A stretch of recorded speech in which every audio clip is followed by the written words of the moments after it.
What's going on? It's your boy Pwny Montana, and I'm back.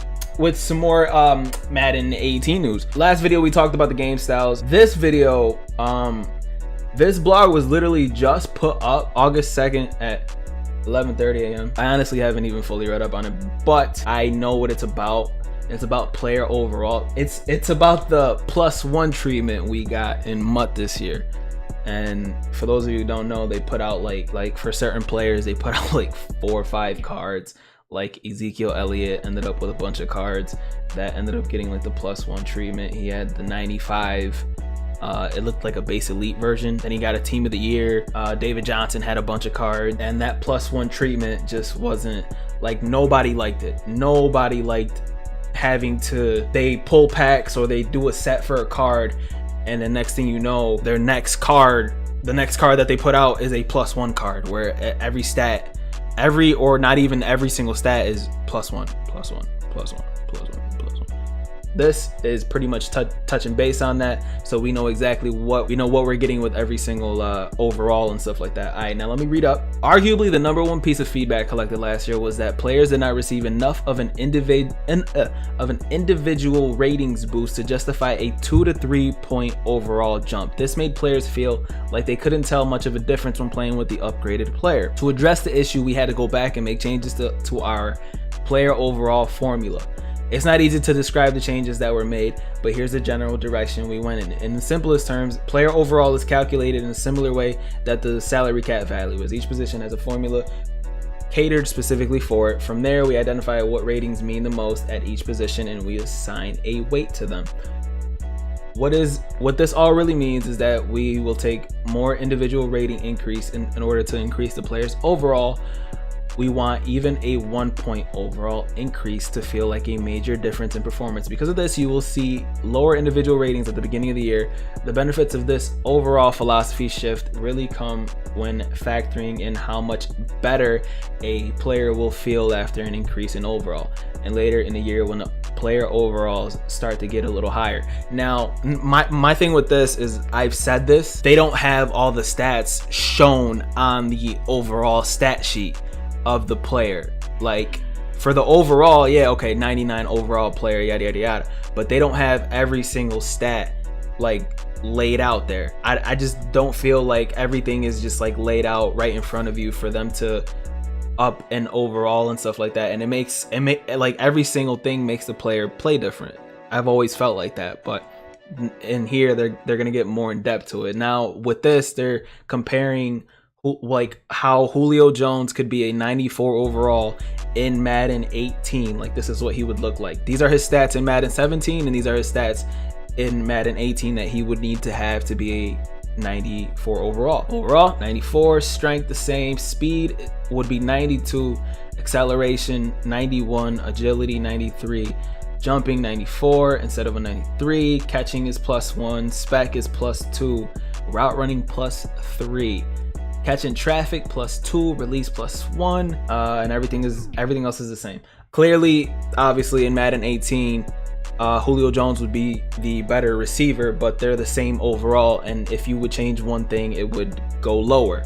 So they're touching base on that, making sure that everything is like a lot better. Now this is the same thing, but with Le'Veon Bell, and if anything, apparently this is the bare minimum to a 99 overall in Madden 18. Now if you change something in Madden 17, it would be different.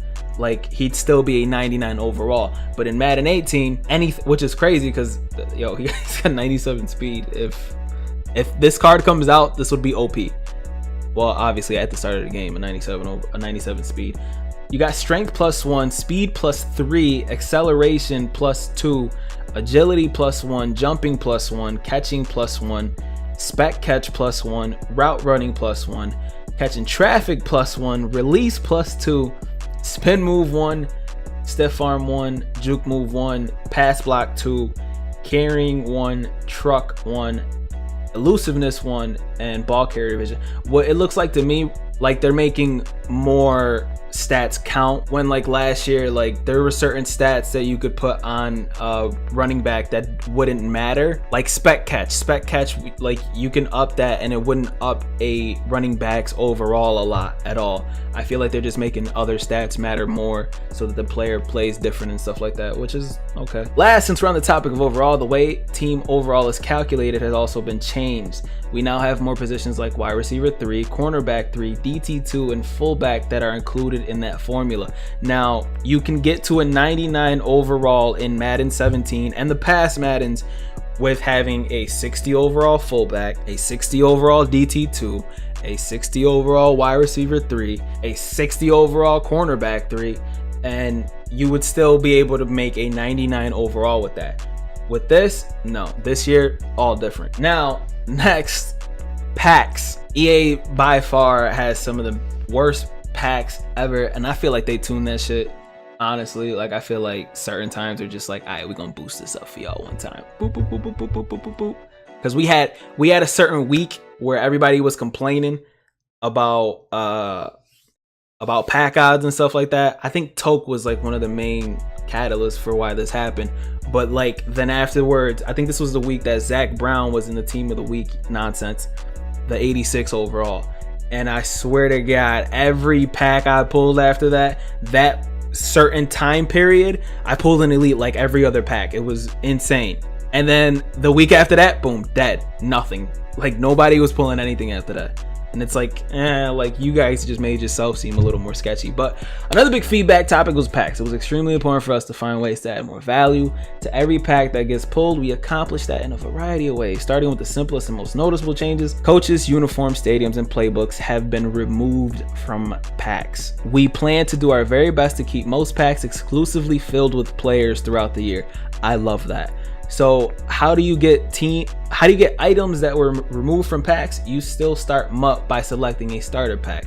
You can't play a game without a playbook or uniforms. So don't get your motherfucking panties in a bunch, because y'all be alright. But when you're looking to get more, you'll need something we're calling team tokens. Team tokens are obtainable by trading in silver and gold players from the specific team. We don't have specific examples of how these sets are constructed yet, because the truth is we are still honing in on the exact numbers to make sure we have it right at launch. So they're still working on the game, even though the game comes out and like everybody's gonna be able to play it in like 15 days. But again, to obtain a Green Bay Packers team token, you will need numerous silver and gold Packers players. Having systems like this continue adding value to everything you pull out of packs. So hopefully they haven't touched base on this, but they have not mentioned the number of items you're going to be able to keep. If every single player is going to be worth something, they should up that number, because I had to get rid of a lot of stuff, and then afterwards they put out packs, they put out sets that I had the cards for, but I got rid of because I had too many stuff. I had too much stuff in my item binder, and bless you. And I've got the whole setup. I've got the whole 1700 legend tier items binder. So I should have saved my cards. I would have been able to make probably like 2 million coins off of the pack. I forget which set it was, but I definitely would have been able to make a killing in the auction house and all that stuff. Team tokens are not only used to get non-player items, they also show up when it comes time to upgrade various items in MUT. And when talking about upgrades, there's no better place to start than with players. At launch, each team has at least 4 different players that are eligible to be upgraded. Let's run through an example. Mike Evans, one of Tampa Bay Buccaneers receivers. He's eligible for upgrades. Tier 1, Tier 2, and Tier 3, which I think is pretty dope. I like how you can actually upgrade them. I wonder if it's just going to be solos, or you can upgrade them through actual head-to-head gameplay, because I personally don't play solos. A tier 1 requires a 70 overall Mike Evans earned from the starter pack and a Buck team token, and you receive a 75 overall Mike Evans. Tier 2, you need that 75 overall Mike Evans and team tokens, and then you get an 81 overall Mike Evans. Tier 3, you get 81 overall non-auctionable tradable Mike Evans, and you pull a 89 overall Mike Evans, and buck tokens, and then you receive a 91 overall Mike Evans. One thing I do not like at all is it's non-auctionable or tradable. I hate those cards, and that's insanely stupid to me for them to even put that in the game, but I guess it helps out their market. That example demonstrates the general structure for player upgrades and additional uses for team tokens, which again continue providing value to every single pack. Yeah, but you're not going to add value to your coin count if you got non-auctionable, tradable cards on your motherfucking item finder. I hate NAT cards. NAT cards are the worst. But players are not the only thing that is upgradable. You can also upgrade coaches, stadiums, both dark and light uniforms. Upgrading those items provides additional chemistry boosts. So chemistries are back, lit. For players of that same team. This will encourage not only going out and trying to find some of the best players at each position, but also getting players from the same team. If you're able to fully upgrade the Pittsburgh Steelers coach, stadium, and both uniforms, every Steeler on your team will receive the following chemistry.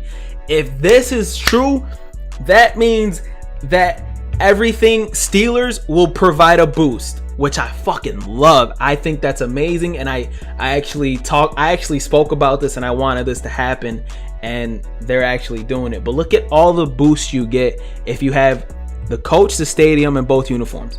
One stiff arm, spin move, ball carrier, juke move, elusiveness, carry, truck, release, route, catching traffic, spec catch, pass block, run block, impact, finesse, power, pursuit, tackle, everything.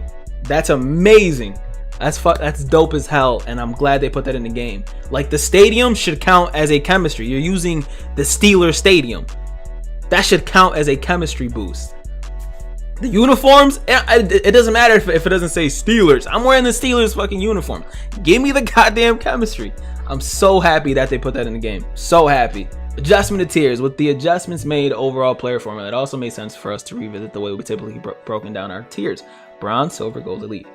The one that jumps out the most is elite. Elite start out at 80 overall now. I don't like that because that gives you a 20 points in elites. Silvers get 60 through 69, golds are 70 through 79, and elites are 80 through 99. I feel like this is just a way for us to feel like, oh my god, we got a red card. We got a red card out of a pack, so it's gonna make us feel a little better for us having a red card instead of it just being a gold. They gold cards, man. Stop fronting on us. And it literally says, plus, who doesn't enjoy seeing more red paint? Come on, EA. As you may have picked up on when we showed you the Madden 18 art of the rookie premier players, program borders make a return. For those of you not familiar, imagine opening a pack and getting a team of the week player. Last year, the border for that player would have matched his tier, gold or elite, but this year all team of the week players will have a green border regardless of their tier. We will have different colors for almost every program we release. Now, when I first started Madden, when I first started playing MUT, there was a purple tier for the playoffs, green tier for the team of the week, most feared was red, BCA cards were pink. Like, that was their tier. Like, they actually had, like, they weren't called elites or anything like that. There was just either high or low overall, pink cards, green cards, blah blah blah blah blah. Now this is huge news. Adjustment to the trade block. Next up is a controversial topic. Let me just skim over this. Pretty much, if you trade over a card, you can't sell that card. So giveaway streamers, giveaway people, like me personally getting giveaways, I'm not gonna be able to sell a card that somebody wants to give me. I can only use it, and I think that's bullshit. I think that's bullshit. Instead of adding a multi-trade format so that people aren't scammed and stuff like that, so that we could run our wagers and shit like that. Let's be honest, man. Wagers keep the MUT community interesting and stuff like that. You're gonna sit there and make it so that we can't trade our cards over. That means that they're buckling down on scamming and stuff like that. But instead of buckling down on scamming the way that, like a multi-trade format would have fixed that, would have fixed the whole scamming. Like, But now, like, we can't even do giveaways and sell the cards unless we give them back and blah blah blah. So giveaway streamers are just gonna end up having to give away coins, which are gonna get the other person banned from the auction house, which is then in turn gonna lead them to not playing the game. So now you're losing people that are playing the game as much as they do for nothing. Like, you're just gonna lose people because you didn't choose to put a multi-trade format into your game. Well, that sucks, but what are you gonna do? You guys, it's been another video, man. Hopefully you guys are enjoying the informative Madden 18 talks, man. For all your Madden 18 wonders, man, you guys, I'll be back with another video. Like, comment, subscribe, you already know the whole deal, man. You guys, it's been real. 2 fingers, man.